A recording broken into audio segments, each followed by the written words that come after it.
ladies and gentlemen, Mr. Tommy Cathey. So thank you, ladies and gentlemen. You can do the Prince Diana thing, whatever. Well, thanks for being here, Tommy. Man, it's my pleasure. I've seen your podcast with several of my friends on it, so cool. It's an honor to be here. That's great. And like so many times, I'm meeting the guests for the first time, so it's a pleasure meeting you. Thank you, man. My pleasure to meet you guys. Seen you play many times. Oh, good. But never came up and said hi like I should have. You should have. Sometimes I'm just goofy that way. My first time seeing you all was many years ago at the Gold Strike. Yeah. 2006. I had just started playing down there, coming in from Nashville, and I knew when Almost Famous was at Gold Strike, we would leave our little horseshoe gig playing for the Blue Hairs at the slot machines, because Almost Famous pulled everyone away, and you guys always had. I mean, you guys rocked it. It was great. Well, unfortunately, when you did the horseshoe, you basically want to be wallpaper. Yeah. Oh, and they're better now as far as volume. Oh, but back then, yeah, it was tough. It was, and fortunately, the Gold Strike would let you play. Yeah. And still to this day, in my opinion, still the premier place because they have a full system in there. They let you play. Yes, indeed. Full-time sound guy, all that. Yep. So, well, very cool. Boy, I mean, we have a long list of stuff to cover with Mr. Tommy Cathey. Anyone that doesn't know, bass player for now currently, this great cover band in this area called Almost Famous. And it's because they were famous at one point, but they're being a little self-deprecating, I think, right? Well, whatever. Whatever. Well, very cool. So I went on Wikipedia and found a bunch of stuff with you, as we talked earlier, and we got some of your projects in list right now. So the first band you were a part of was called Panty Hamster.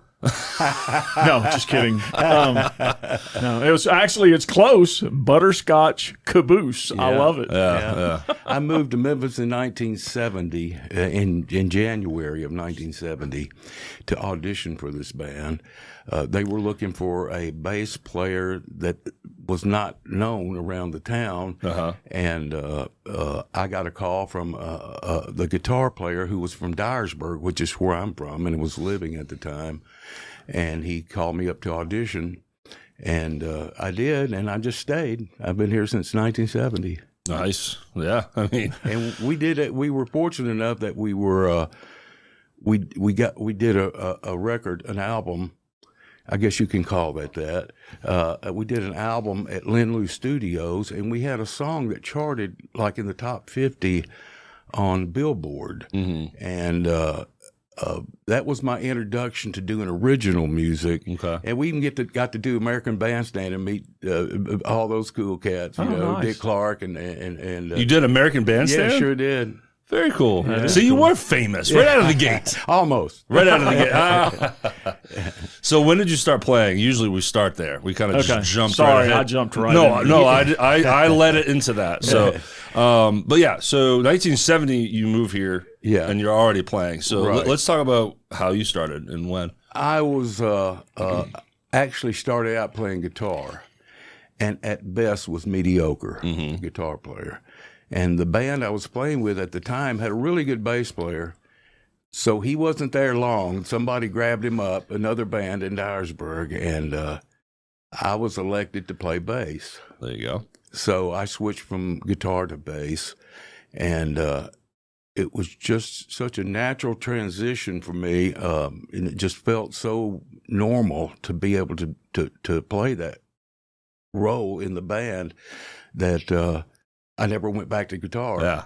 And so that was about when I was 14. Okay. And then when I was 18 is when I moved to Memphis. Okay. You and I share the equal historic story. What is that? The space was sarcasm there. Well, no, so similar. I started on guitar, mediocre at best. In high school, my cousin in a different high school had a band. The bass player graduates. Oh, yeah. And I knew a buddy that had a bass and a bass amp. I was like, Ronnie, cousin, I'll be in your band if you let me. I know where to get the stuff. He's like, sure, come on in. And bass player ever since. But I mean, if you're like me, I didn't have a bass. So my mother ordered from Sears a Silvertone bass. My first guitar was at Sears. Sears Yeah. Roebuck. Oh yeah. Yeah. So I played a Silvertone bass for about 3-4 years. Then I graduated to a Gibson EBO. Yeah. And if I started a band today, it would be not even close to famous. That's what it would be called. But, so very cool. The days when you could order both your guitar and your shotgun. Yeah, that's from right. Sears. That's right. And maybe sneak over to the bra section, just saying. That's all we had back then, Yeah, right? that's it. Or, scrambling Cinemax. Right. Trying to find something in there. But so what are those early influences? When you move to bass, do you then start navigating to all the great bass players? Well, yeah, to a degree, heavily influenced by James Jamerson. Heard of him? The fabulous Motown bass player. And One finger the whole time. man, amazing. Just amazing he could do all that stuff with one finger. Yeah, and I've heard that sounds funny. But I also heard like these legendary stories about his bass was like not good. Like the action was awful on it. Right. I've heard that too. But the stuff he came up with, Amazing. it's man. hard to mimic. Well, you really can't. Man. You It's really so much can't. feel in there. And If you listen to just the one song, the Four Tops, "I'll Be There," listen to the bass line to that, and it's mind-boggling. I guess really the next bass player that I was really enamored with was Jack Bruce. okay, Cream. With Cream, of course, and so he's really the reason I bought a EBO bass, Gibson EBO bass. Is that what he was playing? Yeah. Okay. And it was like the neck on it was like a 2x4. It was horrible playing bass. And the body style's like a Gibson SG, right? Exactly. Yeah. And he's the reason I bought that bass. I just loved his bass playing, and he was a major influence. And then you go from there. I lived through the British invasion and all that, and Have you heard of Paul McCartney? well, yes, I understand he's a pretty good bass player. Yeah. Little known guy. Yeah. Very little known, but still good. Hey, I even know who that bass player is. Good So job, if Joe. you guys mention a bass player that I recognize, we're doing something. All right. Well done, sir. Yes. And oddly enough, or maybe not oddly enough, the first time I heard Chicago, their first record, which was Chicago Transit Authority, and the first track I put it on was "I'm a Man," and Peter Cetera. Overlooked as a man. bass player. Oh, man. They know him as the voice. I didn't and even know he songwriter. played bass. Oh yeah. Oh, I had man. no idea. Well, you yeah. listen to "I'm a Man," and the first thing you hear is his bass, and you can hear his pick on those strings. And I was like, I want to sound like that. I'm glad you brought that up because obviously when I watch a bass player, they pick fingers, Yeah. both, whatever. Absolute pick bass player Yeah. you are. Yeah. So that's where it started. That's where it started. So it didn't start because you went from guitar to bass. No. Okay. No. Because when I first started playing bass, I used my fingers. Uh-huh. But Woohoo! Yeah. Baby. Did you use one or two? But when I heard that song and heard that pick on the strings, I just said, I want to sound like that. And so that's where I started playing. Because your sound is super punchy because yeah, well, of that thank pick. you, man. Yeah. That's what I was going for. Yeah, locking right in with Bill. And I was just flabbergasted. And I'm a big Chicago fan, but a big Peter Cetera fan. Yeah, and overlooked, like I said, as a bass player. He is, man. He was great on that early stuff. I've always loved him as a vocalist. Oh, Yeah, yeah, I think he's an incredible. amazing vocalist. Amazing. I didn't even know he played And bass. that's why he was separated If you over time. There was, Yeah, if you get a chance, get that first record, Chicago Transit Authority, Sure. and listen to "I'm a Man," and you'll see what I'm talking about. Yeah, I'll have to do that. Yeah. So anyone else after that? I mean, as Well, you keep going, all the greats. I mean, John Paul Jones with Zeppelin was just he was one that went back and forth. yes, Yeah. but just an incredible bass player with such imaginative lines that he would put in those songs. Yeah. And I guess he had to be, being it was basically a 3-piece band. Sure. And I love John Paul Jones. Just so cool, man. Another very unique, one of a kind feel. Yeah, man. And note combinations. They're just totally different. You know, he's totally cool, man. He's tying in Jimmy Page and John Bottom. Yeah. You know, so you got to be on your game with that. Absolutely. Yeah. So outside of bass players, what are some of your favorite bands? What are you listening to? Well, starting out as a youngster, in the era of Jimi Hendrix, I was a big Jimi Hendrix fan. Yeah. And that bass player gets no love. No. Just all, Cream. I loved Cream, Hendrix, Chicago. All those bands in there were so innovative and so new. There was nothing like it until they came along. Earth, Wind, and Fire? Earth, Wind, and Fire, love them, man. Just love them. What's the name of that bass player? I'm forgetting. Sorry, man. Sorry, buddy. I can't remember, but he's really phenomenal. We bring people in here to put them on the spot. Yeah, you make me look like an idiot, so it's okay. All right. I need to find a sound that signals being thrown under the bus. Yeah. Yeah. I got to figure that out. Sorry about that. I can relate. Okay, so you're an amazing bass player. Thank you. You show up to Memphis in '70. You're in the Butterscotch Caboose. Correct. You're playing American Bandstand. Yeah. What is that experience like? Let's stop on American Bandstand. How did that work? That's got to be a How did you get highlight. on it? All And right. what was that experience like? Well, we had a song from the album that charted in Billboard in the top 50. Our management at that time, you probably guys are way too young to know this name, but his name was Tom Carr. He had a production company in Memphis, and he was doing concerts. Well, he met and married our female lead singer. And he through his connections, we did American Bandstand. So then how does that work? When is there rehearsals? Like, how does that whole thing work? It was basically lip sync. Okay. Oh, you had to do the whole mimic thing? Yeah. Even instruments and everything? Everything. Yeah. And for a kind of a country boy coming from small town and moving to the big town of Memphis, and then all of a sudden I'm doing American Bandstand. Sure. I'm like, This is easy. I was starstruck, It was an amazing experience. And this shows my ignorance. Hopefully, this is not a completely stupid question, but where was American Bandstand filmed? Los Angeles. L.A.? Okay. Yeah. I figured it had to be L.A. or New York. Well, and at that time, and we stayed on Sunset Strip, and it was wall-to-wall hippies. Yeah. All day, all night. Sure. So I fit right in with them. Because this is 70? Yeah. Yeah. I mean, that's it's still smoking, literally. Yes, literally. Yeah.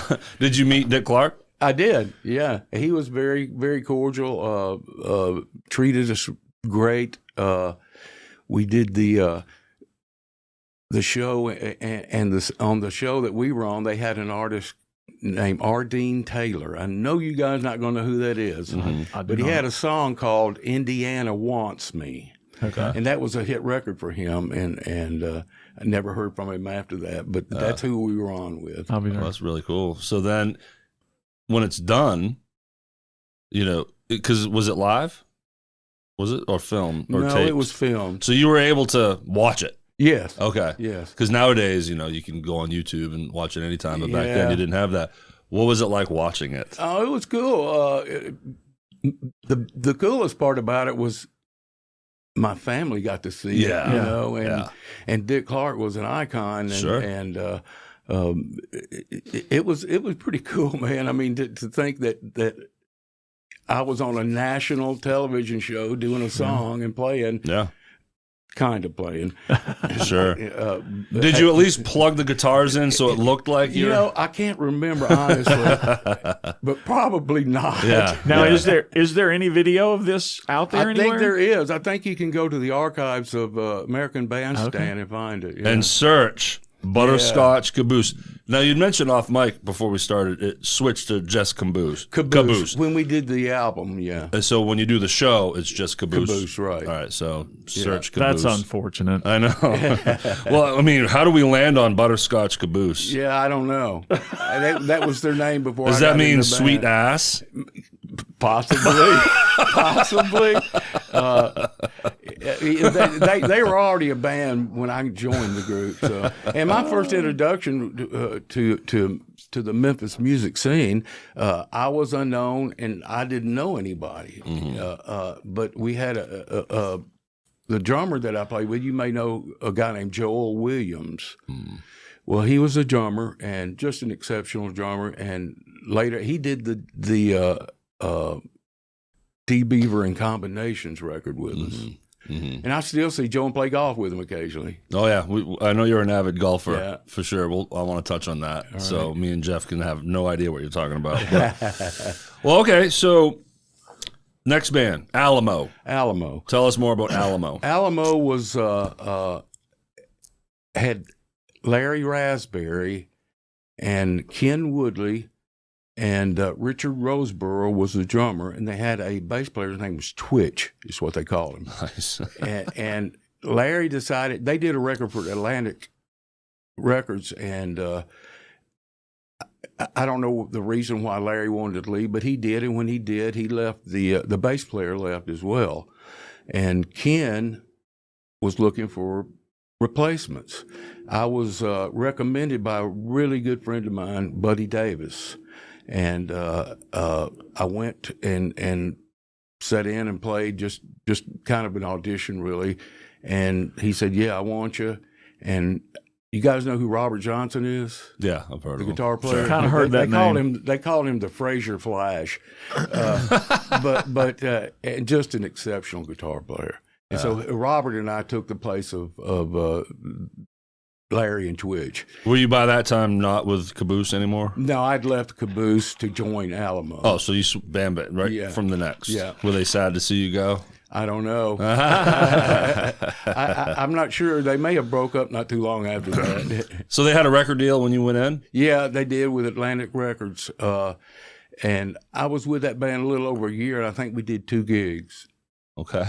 One of them was with Steppenwolf in Atlanta. Oh, wow. We flew to Atlanta and Very opened cool. for Steppenwolf. Nice. Magic Carpet Ride. Yeah, was man. that out by that time? Yeah.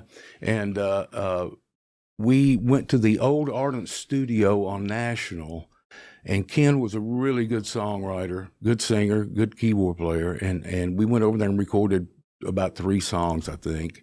And not long after that, that band broke up. Okay, so that's how that ended for Yeah. you. Now this bridges to Jimi Jamison. Right. Like so many artists that's been in here, he's played with a lot of people and touched a man. lot of hearts for Yeah, sure. man. But it's not Target. No. We're not getting to Target No, yet. Not yet. It is Omaha. Omaha. Okay. They were a band that was playing. I'd seen them at the Shell and other places, and I honestly can't remember my introduction to them, but they needed a sub one time, and somehow they got in touch with me, and I went and played with them. And not long after that, I joined their band. Left Alamo and joined their band. They were doing stuff like Neil Young, Southern Man, and So it's a cover band. yeah, Okay. yeah. And but you know, right from the get go, you knew how good the singer was, Mhm. Yeah. and from that, I was in that band maybe a year and a half or so, and Jimmy and I did a record with David Beaver called D Beaver and Combinations, and we were with that band for maybe a year or so, and like a lot of the original bands in that time, we may have done 2 or 3 gigs in a year, you know. Yeah. But Jimmy and I got the bug for writing songs through David, and we said, well, why don't we start an original band? Okay. And from that was born Target.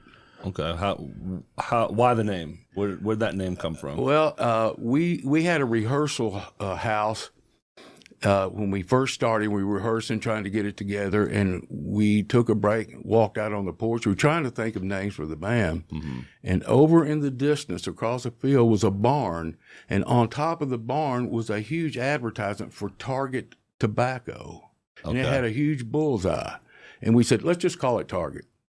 Hey. Done deal. So many names come up that way. Yeah.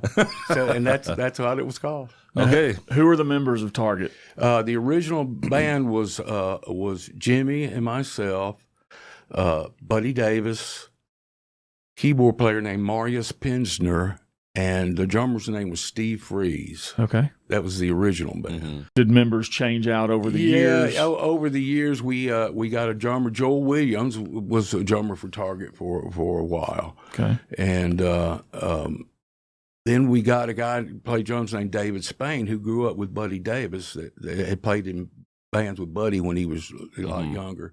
So we got David, and Marius left, the keyboard player, so we decided we'd get another guitar player. And that's when we asked Paul Cannon to join the band. Paul was a studio musician and just he played with the Shortcuts back in the day and a couple other bands, and we all admired and respected him and asked him to join the band. He did. Nice. What was that early writing like? Well, the way we approached it was basically like a job. We rehearsed 5 days a week, 6-8 hours a day. Nice. And someone would bring in an idea, and we just built on that. Right. And at the time, Buddy was the premier songwriter in the band. But when we would rehearse, somebody would just come up with an idea, and we just built on that. Something to add, maybe change this, maybe this could be a good bridge, that type of stuff. Yeah. But that's amazing to hear, rehearsing like it's a 9-to-5 job. Yeah. A lot of younger musicians don't understand that. They see the finished product and they think, well, it's not that hard. No. Yeah. These guys put in a lot of time. Yeah, you know? we did. So, we did. It was every day, 5 days a week for 5, 6, 8 hours a day. that's amazing. Yeah. That's grilling for there. Yeah. So at what point do you grow to the point where you actually record something? We'd accumulated enough songs for a record, but had no idea that we were going to do a record. And we were playing a club in Midtown on Cooper called High Cotton. And one night, Jim Dandy and a couple of guys from Black Oak came in and heard the band and went back and told their manager, Butch Stone, that he needed to come check this band out. Okay. And so Butch had his ends with the record industry because he had Black Oak, Arkansas. Sure. And it just went from there. Butch came, heard the band. He called us up to his hotel room after the gig and said, I'd like to represent you guys and let's get you a record deal. Nice. I wish it was always that easy, right? Yeah, right. But I say that, but no, because you guys put the work in. Yeah. Exactly. And so we had enough songs to do a record, and decided we'd do it in town at Ardent. Okay. And we went in there, and he got us a producer from Chicago. His name was John Ryan. He had produced Styx. Heard of him? Yeah, yeah. And he had produced them, and so Butch got him to produce the first Target record. Okay. We didn't particularly get along with John that great. Okay. As that happens with the musicians and the producer. Trying to change things. Yeah, and you don't really know this guy, you know, and he's coming in trying to switch stuff around. And we didn't really get along with him that great. But it panned out when we got the album finished, and we went to Los Angeles to the record plant to mix it. Just so happens we're in there mixing, and in the next room, there's a band cutting their next album called Hotel California. Oh, no. And so we got to meet the guys with the Eagles and got to just hang with them for a bit, and they were in there cutting Hotel. The quintessential lineup, Yeah, too. man. Yeah. The real guys. Randy Meisner. Randy bass. Meisner. Actually, Joe Walsh was with him at this time. Yeah, He'd yeah. just gotten with him. Yeah. And that was another point where you're going, this is the Eagles, you know? Yeah. And maybe I was the only one, but I always thought Timothy B. Schmidt was the guy. Oh, so man. when I heard all those old records, I thought it was him. But no, I thought it was him. it's Randy Meisner. Yeah. Yeah, it was Randy Meisner, yeah. And what's the song that he hits that high note that he sings? Witchy Woman? No. once again. I won't even hit the sound. Yeah, I will. You don't remember my name. Anyways, moving forward, but influence. Oh yeah, absolutely. And he had a good solo record after he left the Eagles. Great voice, great bass player. Yeah. He had the high harmonies. Yeah. And he sang some really high, leads. man. Yeah. Okay, so you're hanging out with them down the hallway. We were mixing at that time, and got the album mixed. And while we were out there, just kind of hung out because it took a few days to get it mixed, and hung out. And we heard of a concert that was going on at Anaheim Stadium. And I'm kind of backtracking a little bit because we were going to the concert, and we were in the back of the stage, and the security guys wouldn't let us in. Just so happens, Jeff Beck was about to go on stage. Aerosmith was finishing their set. Jeff Beck had met Buddy Davis in Memphis, bought a guitar from him, and Buddy gave him a Hawaiian-type shirt as a gift with the guitar. Sure. He was wearing the shirt to get ready to go on stage. And Buddy started yelling at him, and he saw us, and he was motioning for the security guy to let us in. The guy wouldn't let us in. He came off the stage and walked back to where we were at the gate and told him to let us in. And we walk all proud by the security officer. It's like, that's right. See? Doing the Ric Flair strut right by him. Like, that's right, dog. Yeah, we come. That's it. And so that was a cool thing. But once we got the album done, it was on A&M Records. Major label, had some big artists, man. Supertramp, Styx, Peter Frampton. I mean, and what year are we talking? 76. Okay. Yeah, I mean that's the heart of this heyday of this music. Yeah. So because we were with that A&M Records, they put us as the opening act on a lot of their acts. The first major tour that we did, we opened for Black Sabbath for about 30 days. Really? Yeah, and it was the first time they'd been back to the States in a few years, and we were playing the sold-out venues every night. Every Coliseum, every place we played was sold out. What was the style of your music? Well, it was Target. It was rock and roll, man. Hard, not hard, heavy metal, but just kind of hard rock and roll. Did it mix well? Yeah, what was the reception? It was great. Okay. We got really good response and good reviews. But to be thrust into that scene. Hey, Ozzy. What's up, man? And I've got a picture I'll show you in a minute of us backstage with Black Sabbath. But they treated us probably better than any other acts we opened for, man. Nice. They were so nice to us, let us fly our backdrop, gave us sound checks, and some bands won't let you do that. Yeah. But they were just exceptional. Did they let you use like the full light show? Because that's another thing they usually pull back on. We could use anything we wanted. Awesome. And we used a house sound guy that did every show that finally got used to our songs and was able to mix us real well. It was with a company called Showco, was probably the biggest sound company in the States at that time. And but to be thrust into that scene, man, playing to 10, 15,000 people every night, and we're just playing high cotton, to a bunch of drunk fools that are here in the band. It was amazing. It was amazing. Well, while we're talking now that you guys are on the road, I don't remember why I found this video, but it's a video of you. I think the title was something Japan. You might have been. Did you ever tour Japan? No. It was some. I don't remember where it's at, but it's you doing a solo. Oh, and you're wearing a really nice suit, and then in the middle of the solo, you stop playing and you do this to your collars. You settle. I don't know how to explain that, but I know exactly. Almost like you tighten your tie. It's like, that's right, I'm the shit. And then you went back to it. And you had sunglasses. And you were just real stone faced. Exactly. I know exactly what you're talking about. Okay. That was with DeGarmo and Key. Okay. Which something we'll get to. Okay. But I know exactly what you're talking about. I was kind of portraying the cool kind of, you know. Oh, you were cool. Into myself kind of thing. That's you know? right. Yeah. It was a character that I portrayed. Yeah. Okay, but we're gonna build to that. Okay. So still on Target. So how long are you touring that first record? We did that for about a year.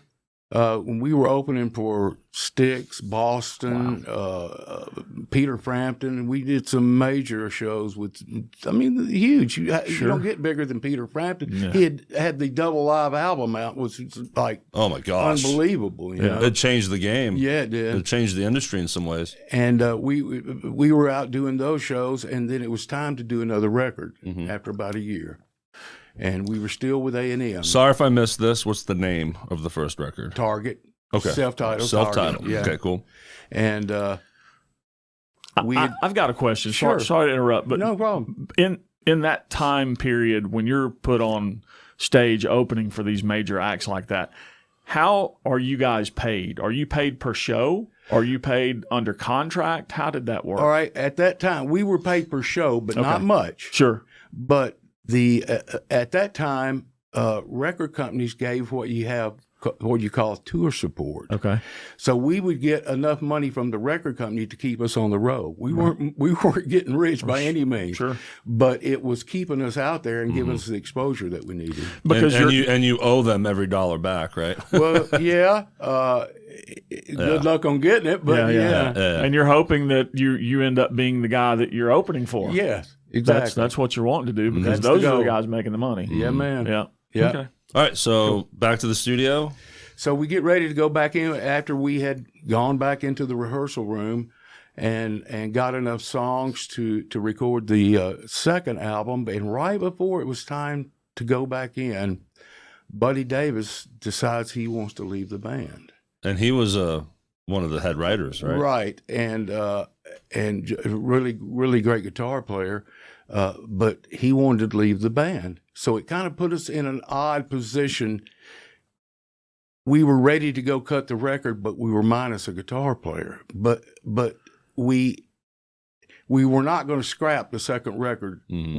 We went in to Macon, Georgia at Capricorn Studios, and we had a guy named Paul Hornsby produced us. He produced Marshall Tucker, and he played with Dwayne Allman. He's just a well-known guy. And we went in with just Paul Cannon doing the guitar stuff. And we spent a few months in Macon, Georgia doing that record. Okay. It took a lot of work because we were minus one of the guys. Yeah, but everything was written. Yes, Yeah. all the tunes were ready to go. Uh-huh. And went in and did that project, and the album was called Captured. Okay. So we did that, and then we had to find replacements for Buddy, because we were still going out on the road. Yeah, playing all right the back time. at it. Yeah. Sure. I mean, the label needs to push you. Exactly. So we replaced Buddy with a keyboard player and a guitar player. So the band grew a little bit. Yeah. And then we were out on the road. More again. mouths to feed, right? Yeah.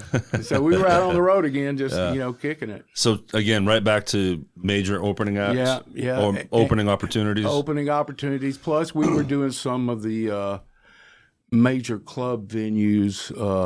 The most memorable one, we were in Long Island, and we were playing at a place called My Father's Place. Okay. And the night before we played, we went to it just to check it out. Jack Bruce was playing.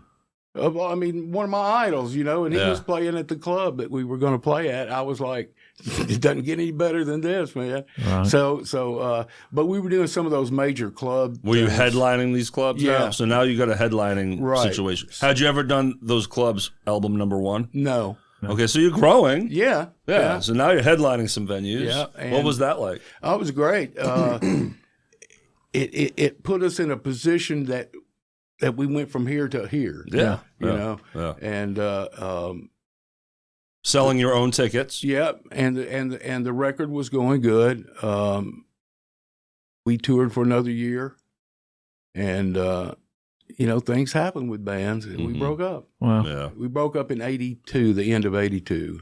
Was it one of those things where business disagreements, personality disagreements, mixture of everything? There were not a lot of disagreements within the band, but we were having problems with management.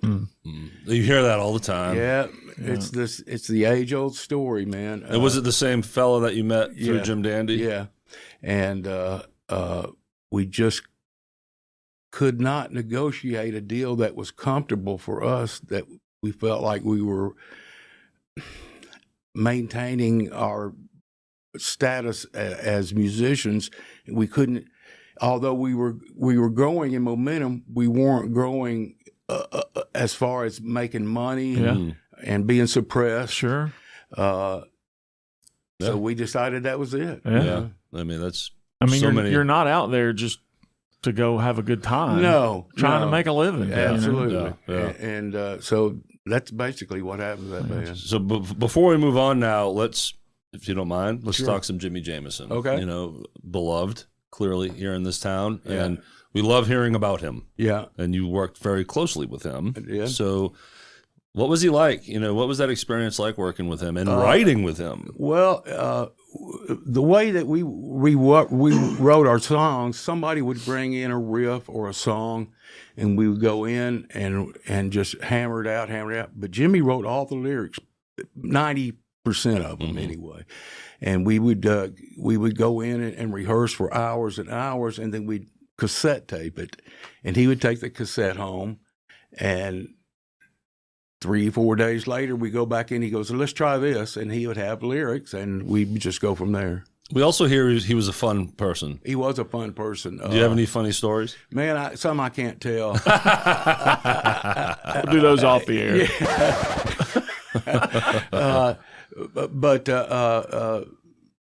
I mean, enough can't be said about his vocals. Yeah.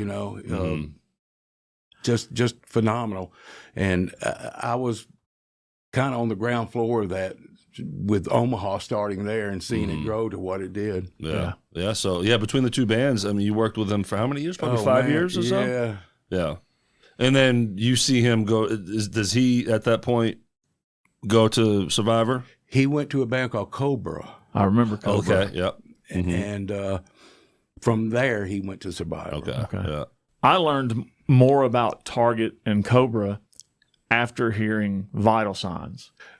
That's where I learned about Jimi Jamison, was Vital Signs. Right. And then I'm like, who is this guy? He is amazing. Yeah. So then I do some research, and that's when I find out about Target. And Cobra. You go retro, Yeah. right? Yeah. You go backwards. Well, that was before your time. Yeah. Well, I mean, 82, I'm 12 years old. I didn't really get into music until 86, 87. Yeah. Was when I was really starting to come into that. Right. So, Well, in the mid-'70s, Memphis was thriving with good bands. I mean, thriving, and the venues were full every night. There were places to play. You could make a living doing it. That all started changing in the late 80s, and things just... The early 90s is when it was really cut. Yep. For sure. It just went downhill from there, and still to this day and in my opinion, will never get back to that thriving scene it was in the 70s. Yeah. Never will. But it still has the heart, doesn't it? Absolutely does. I can only say that after learning about all these stories, including yours. Yeah, it still does have the heart. Yeah, absolutely. There's something special about Memphis and Memphis musicians. Yeah, it doesn't take long to almost know everybody. Yeah. It's such a cool family, the Memphis music family. Yep, right, sure. Steve Owens? Shout out to him. Okay, so now we move to, where is it? DeGarmo and Key. DeGarmo and Key. And I found this. It says, you are the legendary Memphis musician and Gospel Music Hall of Fame inductee for your groundbreaking work with DeGarmo and Key. Congratulations. Thank you so much. Sir. Thank you. I found that somewhere on the internet. Yeah, that sounds like an internet comment. But no, just a rewarding experience. They were pioneers, really, in the Christian rock genre. And I was with them about 12 years, and we were inducted into the Gospel Music Hall of Fame in 2011. And I was already playing with Almost Famous at that time. Oh, okay. And so when we went to accept the award, I happened to look out, and my guys in Almost Famous came in. It was like, I was shocked. It was in Nashville, and for support, and it was really endearing. But on the same night that we were inducted, they inducted Johnny Cash, and his brother accepted for him. But I was going, man, it just don't get any better than Johnny Cash, you know, and we're on the same level with him. Not really, but we're getting the same award, you know. I mean, you must pinch yourself when you think of all the artists that you got to meet. Yeah, man. All the bands you opened up for. I mean, legends. Yeah, it was. I wouldn't change anything, honestly. So, being in the gospel space, did you know Mark Goodman? Yes, knew him well. Knew him well. Sweetheart, man. Yeah, Man, we love Mark. Man, Mark, miss him so much. Yeah. Even just weeks before he passed, I was doing background vocals at his studio for different artists, and I maintained a relationship with him throughout. Anyone that doesn't know, he won 2 Grammys in the space. He worked with bands like Earth, Wind & Fire as engineer. You know, he was an engineer and producer for all kinds of people. Yeah, man, you know? just a sweetheart. He had a local studio here in Memphis, and Derek and I don't remember how we met him. Well, I met him through you. So and I don't remember how I met him, but I did, and I got the opportunity to go into his studio and play drums, and he was so encouraging and telling me that I was good and I could do it. Yeah, and, you know, he was delusional, but it's he okay. was. No, I know you and I cut stuff. together. We cut some stuff together in his studio. I had a blast. Yeah, so he's just a great guy. And we were shocked when we heard that he passed away. As was I. I wish I could download from the heavens all of his jokes. Yeah, man. It was hilarious. It was never ending. It was nonstop and always funny. Yeah, man. Just quips. Yeah, man. So fast, and he was such a great guy. Yeah, I mean, I loved him, miss him. Yeah, man. I wish he could be on this show. I know. He would have been one of the first guests. I'm telling you. And he would have been great. Oh, it would have been so funny. Oh, he's a great storyteller. You know, and let's face it, talented. Yeah, at what he did. He was a drummer. Yeah, that's right. Yeah, that's right. Yeah, yeah. And he used to, go to the Deb Jam Band stuff every Tuesday. He was a big follower there, and unfortunately, that's actually where he passed. Yeah, it is. But he passed in the place he loved. Yeah, that was the stage. That's it. So well, thanks for doing. We love talking Mark Goodman. Yeah. Anyone that knows him, I'm a big fan of Mark. So going back to DeGarmo and Key, let's talk about how that started for you. Well, Target had broken up. I was working at the guitar workshop behind Strings and Things, 4 Strings and Things, and we hadn't been broken up that long, maybe 6 months or so, and I was just doing odd gigs with different people here and there, and I had gone up to the store, the front of the store for some reason, and Eddie DeGarmo came in. I didn't know him personally, but I knew of him, and he just came right up to me and said, "Would you be interested in going out and playing some gigs?" Sure, sure. And so I went out and played a few gigs with him, did rehearsals and learned the songs, and went out and did some gigs. And then they asked me if I would just be a permanent member of the band. And I was with them for about 12 years. Wow. Great That's experience. A run. Wow. Great experience. A lot of road work? All the time. Gone constantly, man. Now, are you making a little money compared to Target? Yeah, compared. I was. That's why it lasted 12 years. It was a rewarding experience. It was a high spiritually. It was a high musically, because they were incredible musicians, and it gave me a chance to bust out of. I started portraying a character, like you said. You saw the thing I did, and I started portraying a character, and it kind of caught on. People were showing up at gigs dressed like I was. That's great. And but yeah, it was very rewarding. Awesome. I bet. You also produced stuff. I did. There was and at this time there were none of this Christian rap. Yeah. There was none of that. Yeah, no, that's a relatively new thing. Yeah. So The first one I produced was a group called ETW, Okay. Christian rap. Christian rap. And Man, you jumped to a whole new. yeah, man, Oh, yeah. And my affiliation with DeGarmo and Key and their management, they asked me if I would produce them. I said, yeah, I'll take a shot. They were exceptional guys, exceptional musicians, and we did a record I'm really proud of. Right after that, they said, would you be interested in doing a production for a band called DC Talk?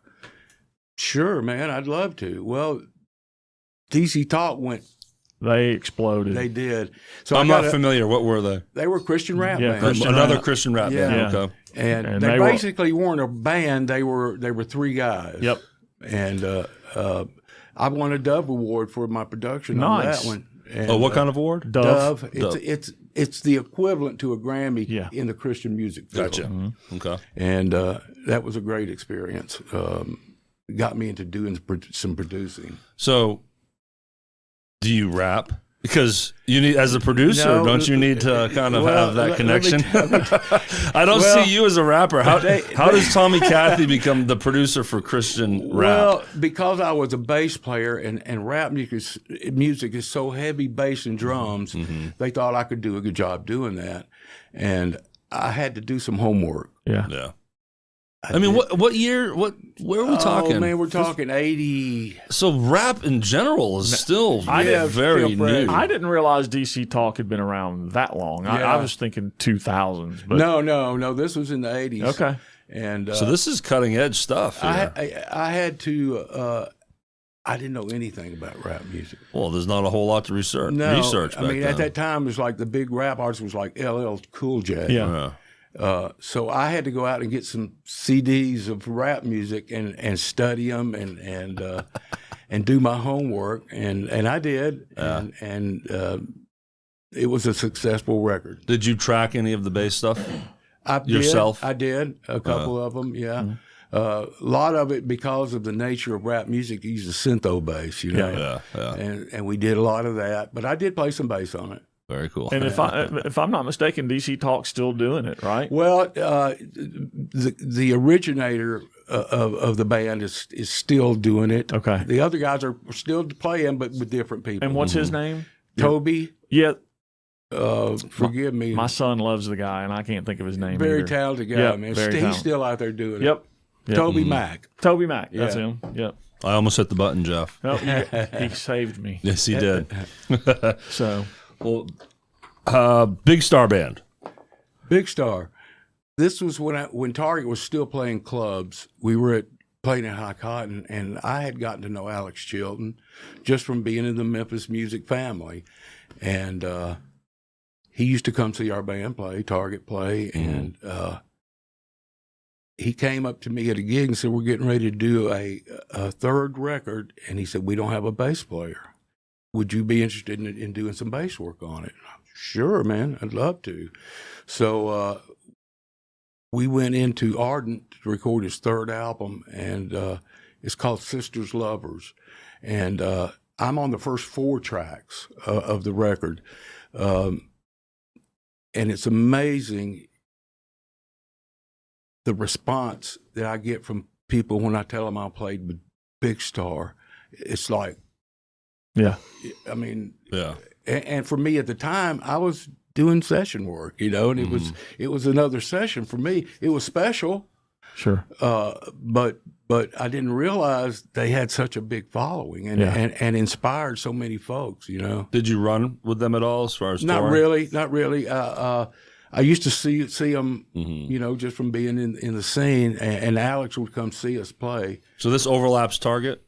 Is that what you said? This was during the Target, right Right. before we did our first album. Oh, okay. So early on. Yeah. So you mentioned playing sessions. Did Yeah. you have a pretty solid session career as well? Man, because of the record I did with David Beaver, D. Beaver and Combinations, we were at a place called TMI Studios where we did that album. And Jerry Williams owned the studio, and Steve Cropper had an office there.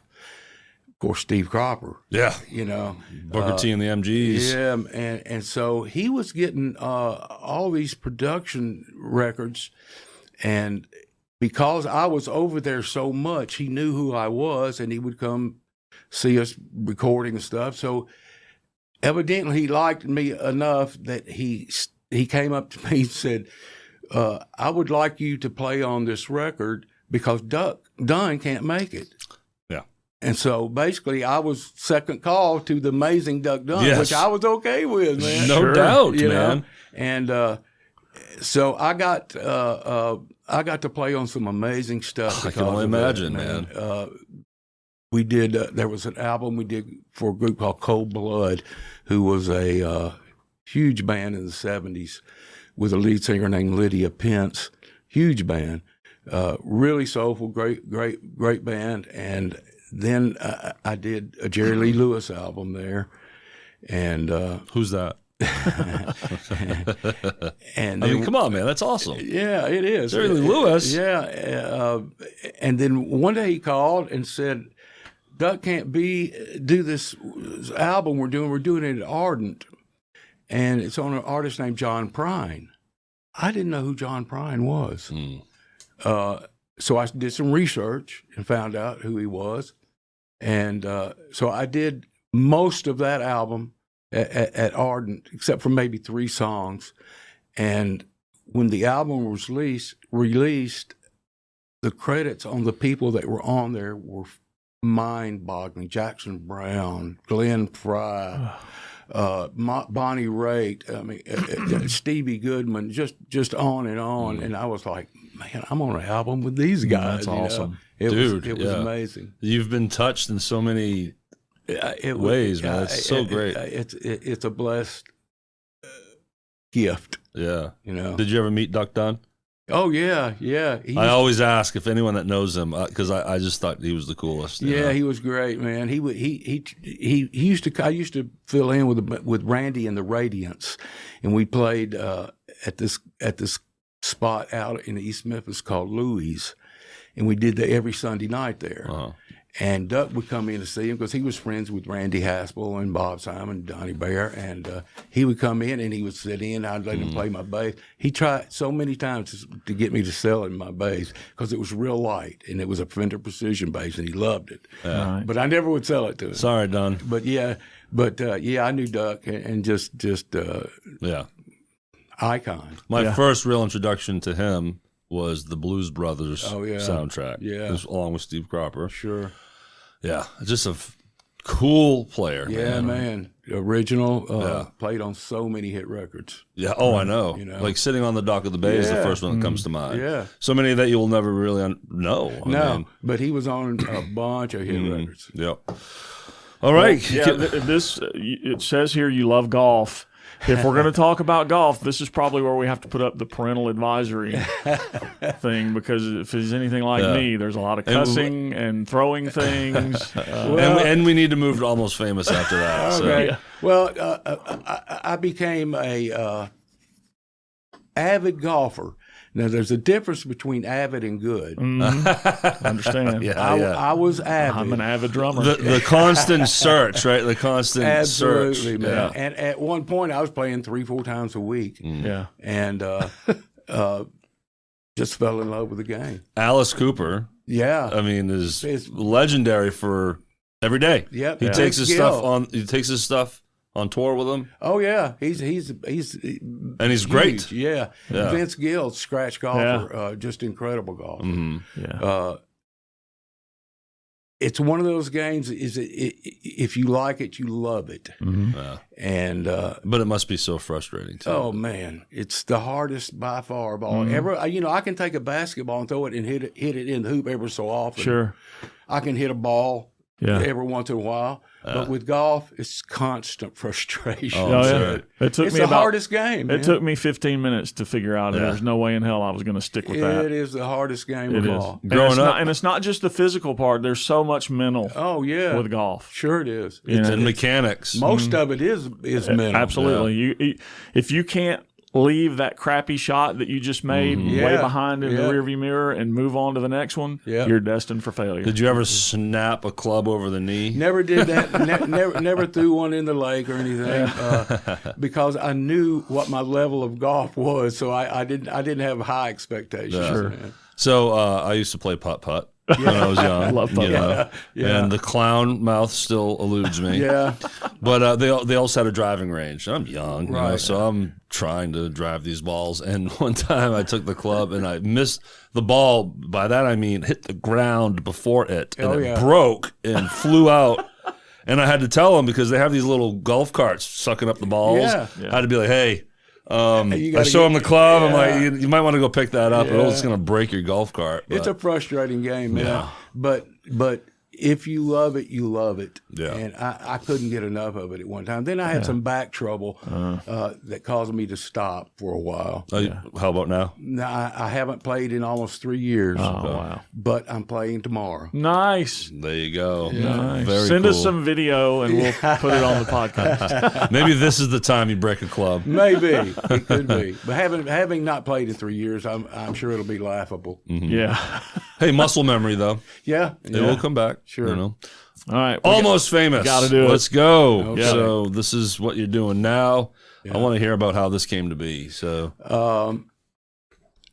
I was in a band at the time, right before I got with Almost Famous, called the Memphis All-Stars. Oh, yeah. Yeah. Do you know Walter White? Know him well. Yeah. Know him well. I played with him at the Gold Strike for a few shifts. Walter's great, man. Great player. Great player. Funny guy. Yeah. But he was the drummer, and I'd played with them for 7-8 years. Okay. And doing a lot of casino stuff, correct? A lot of casino stuff. Yeah. And Bill Marshall, who had played with Target, starting in 77. Oh, okay. And he was playing with Almost Famous, and he calls me up one day and says, we're going to get rid of our bass player, and we're just looking for another. You got any ideas? And I said, well, I don't really know anybody, but I'd like to talk to you about it, you know. And Bill, if you'd like to come on the program and tell your version of this story. How was Tommy not first choice? you need to come and tell him about it. So was it Scott Sudbury and Buddy Nimmons? Yeah. Already, Yeah. Bill Marshall. So you did not start day one with them? No, Gotcha. I didn't. First thing I did was to go hear them. Yeah. And I saw what kind of musicians, and Scott and Buddy and Bill were just. Where were they playing at that shit. time? They were playing at that time. It wasn't called Hadley's. I can't remember what it was called, but it was Hadley's, the building there. yeah. I can't remember what it was called. I can't remember either, but But that's where I went and saw them, and I saw. I mean, they're top shelf musicians. Yes. And so they came over to talk to me at the table during their break, and I said, "Well, let's meet and talk about this." yeah. So we had a meeting at Huey's lunch one day, and they pulled out their calendar and showed me what they had and their gigs and stuff. And I said, I'll do it. Yeah. And that day I went and bought a new bass, and I've been with them ever since. That's been over 15 years. Okay, I was just going to ask what kind of year, Nice. what year this was. So One math. One thing you guys are known for is vocals.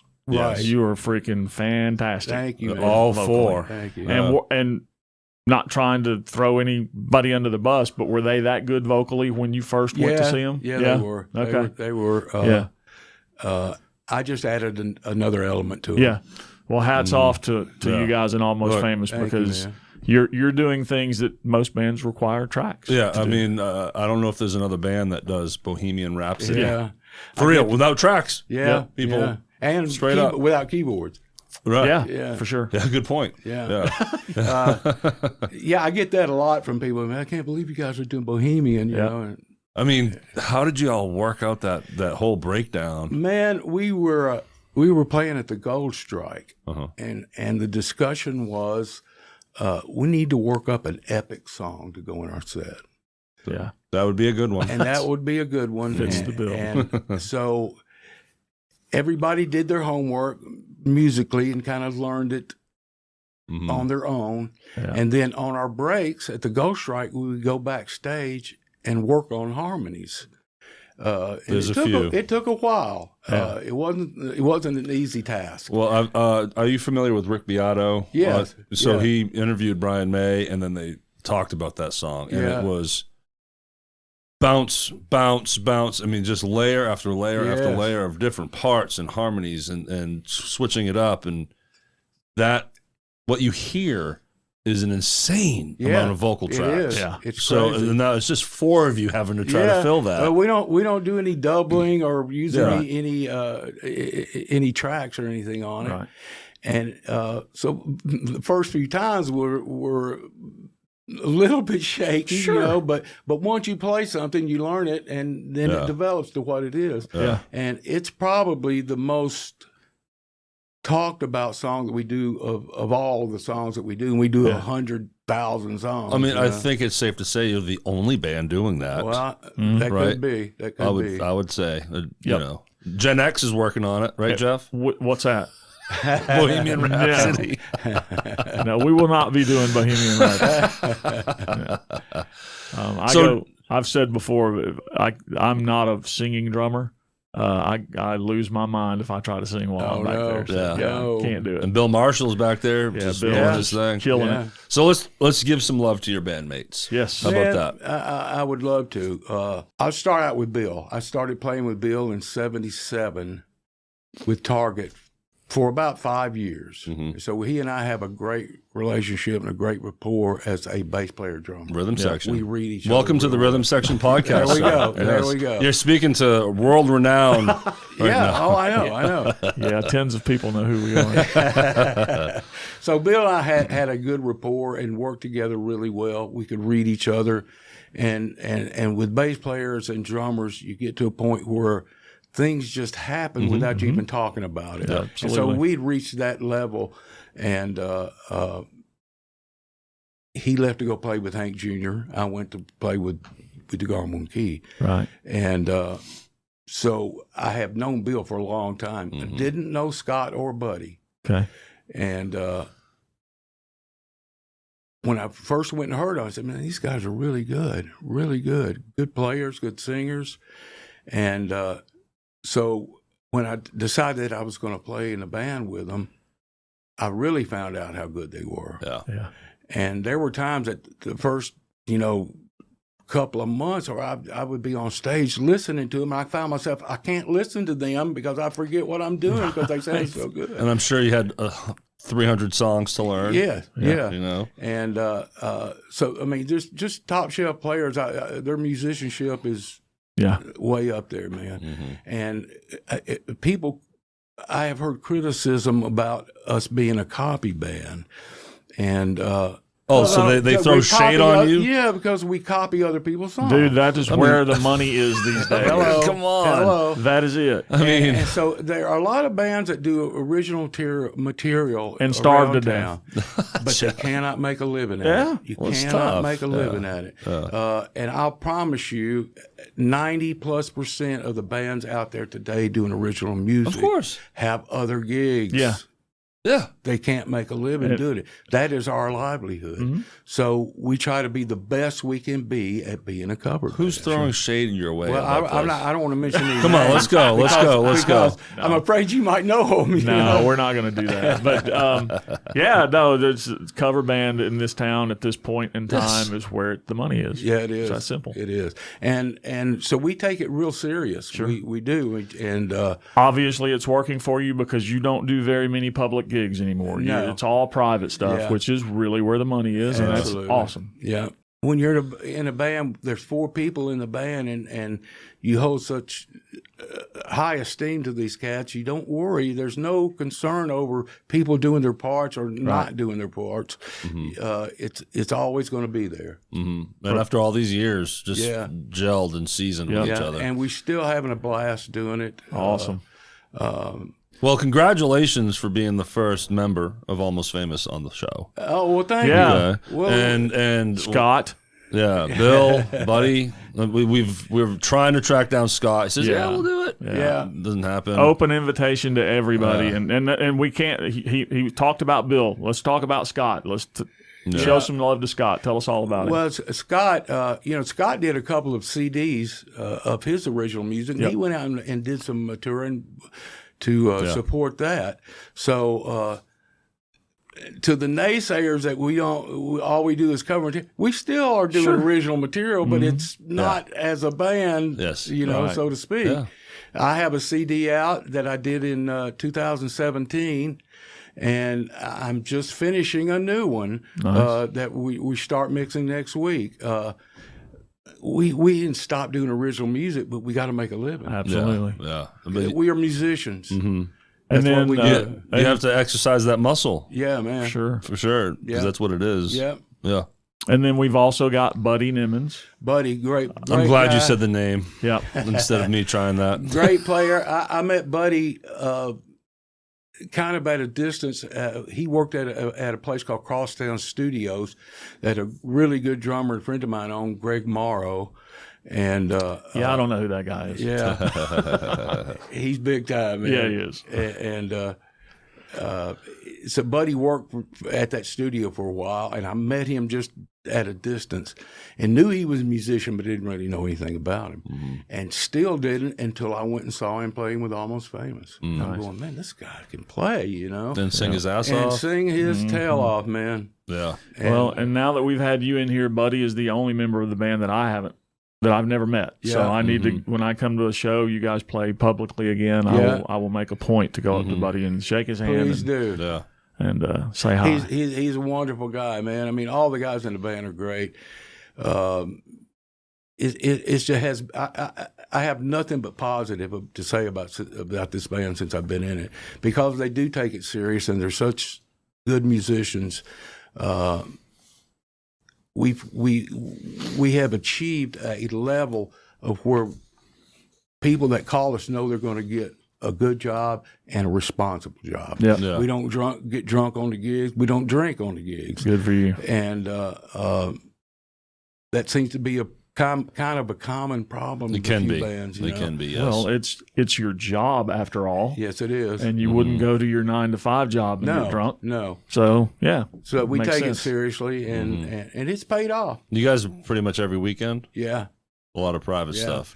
We're doing a couple of festivals this week during midweek, which I love those midweek gigs. Yeah, sure. You can still pack the weekend up. Yeah. Boom. And you pepper in some public, right? At Lafayette. Lafayette is about the only public place we do other than the summer festivals. Right. And we're at Lafayette about once every 4 to 5 weeks. Okay. Yeah. So check it out, y'all. Yeah. Go to the website and scour the calendar. Come And see us. I behoove you to go see Almost Famous. Yeah, if you've been under a rock and you don't know who these guys are, you Yeah. will be impressed. Yeah, so for check sure. them out. Thank you, man. Are we missing anything, Tommy? I think we pretty much covered it, Man, Pretty that was much great. tonight.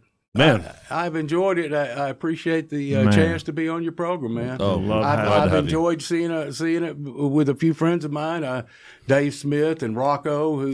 Rocco Walls, everybody. Rocco and I have become friends. Rocco. We love Rocco. Rocco's great, man. Yeah. And the whole Fever Tree camp, but Rocco. Yeah, Rocco's something else, man. Yeah. And he and I have become friends.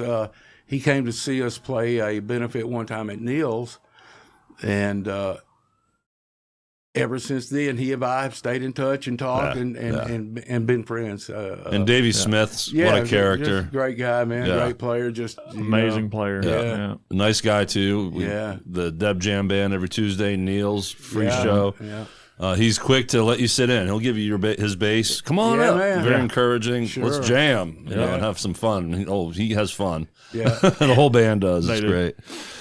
Well, Tommy, man, such a pleasure to have you in here and to Man, meet you. Thank you. It's my pleasure to be here. I appreciate the offer to come, and let's do it again, man.